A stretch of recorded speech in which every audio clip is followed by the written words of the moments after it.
Olá, nobres amigos, eu sou o príncipe Lucas Possalski II, Lucas Docas, e neste vídeo aqui, que eu estou aqui no Projeto Feu da minha salinha do trono, falarei para vocês sobre uma pergunta do nosso amigo Meffel sobre como era a formação e a fortificação das casas durante a Idade Média. Em primeiro lugar, o Meffel é um cara que sugere muitos temas bacanas, mas este aqui, em especial, pode ser um tema muito bom e um tema ao mesmo tempo muito vago. Eu vou explicar o porquê nesse vídeo ao longo dele. Mas vamos lá. Como era a formação e a fortificação das casas na Idade Média? Primeira coisa, formação. Cada povo tinha sua própria forma de formar suas casas. Se eu disser que a mesma forma foi feita tanto pelos celtas, quanto pelos latinos, quanto pelos germânicos, quanto pelos nórdicos, eu estaria incorrendo num grande erro, mesmo porque o princípio de formação das casas de cada povo costumava ser muito diferente entre si. Por exemplo, os latinos já dominavam técnicas de construção em alvenaria quando começou a Idade Média, construção em pedra e outros tipos de construção, o que significa que vocês podem ver na arquitetura portuguesa, por exemplo. A maior parte das casas portuguesas ou são de tijolos ou de pedra, mesmo as medievais. Casas de madeira em Portugal são relativamente raras. Por quê? Por causa da tendência dos latinos de já construírem com tijolos e pedras. Na Espanha a mesma coisa, né? Na França até há um pouco mais de uso de madeira nas construções, mas na Itália não há também. Na Itália as construções medievais são majoritariamente pedra e tijolo. Muito raramente se vê alguma coisa de madeira na Itália. Por quê? Por essa característica dos povos latinos já começarem a Idade Média com o conhecimento de construção em alvenaria. Nos celtas havia uma predominância muito comum das casas que você provavelmente vai encontrar na internet como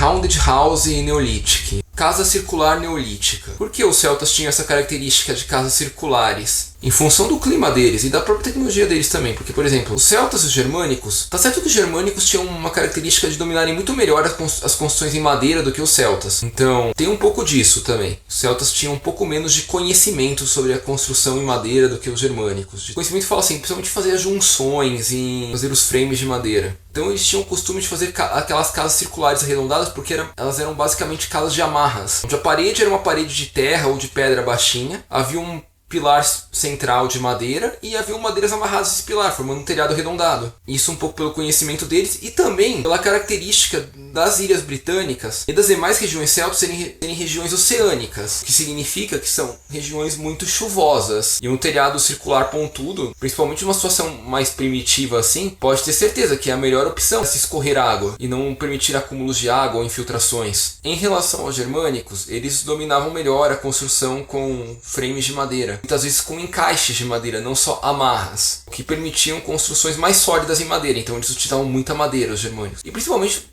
pela região central da Europa ter muita madeira disponível. Então você vê tanto nos germânicos, quanto nos nórdicos, quanto nos eslavos, forte presença de madeira. São regiões com muita madeira disponível. Porém, aqui começam algumas diferenças. Entre os germânicos e os eslavos, você vê uma maior presença em inglês é utilizado o termo de whitewash, que é aquela pintura branca de cal, uma vez que rochas calcárias são mais presentes nessa região. Enquanto nos nórdicos, não se vê muito aquelas paredes esbranquiçadas. Por sinal, nos nórdicos se vê muitas paredes de terra e de pedra, em função até de que algumas regiões nórdicas possuem escassez de madeira. E aí eles construíam casas de terra. Construíam com madeira também, mas não faziam madeira pura, faziam até aqueles telhados de grama. E diga-se passar que aquele telhado de grama não é só meramente por questões de ausência de madeira. Ele também serve como isolante térmico, uma vez que para os nórdicos um bom isolamento térmico era muito necessário, em função da região ser muito fria. Então eles faziam uma camada de terra e grama em cima da casa deles, muitas vezes, para separar o clima interno da casa, fazer o clima interno da casa era tipo uma caverna e torná-lo mais quente que o ambiente externo nos momentos mais frios. Então essa é uma característica. Os germânicos e eslavos, os germânicos têm esse negócio da madeira que eu falei, mas é mais madeira mesmo, não utiliza tanta alvenaria. Os eslavos já tinham conhecimento de alvenaria, então você vê que as construções eslavas medievais têm muita alvenaria misturada com madeira. Geralmente os pisos inferiores de alvenaria, pisos superiores de madeira. Ou parede de madeira, ou parede de alvenaria, telhados de madeira. Telhado e áreas superiores da casa em madeira. Em função dessa característica, deles dominarem um pouco melhor o uso da alvenaria do que os demais povos europeus, com exceção dos latinos. Agora que eu falei como era a formação das casas da Idade Média, você se pergunta como é que eles começavam a construção. Óbvio, cada estilo tem seu começo de construção, e eu não conheço de todos para poder dizer qual que é melhor, qual que é pior,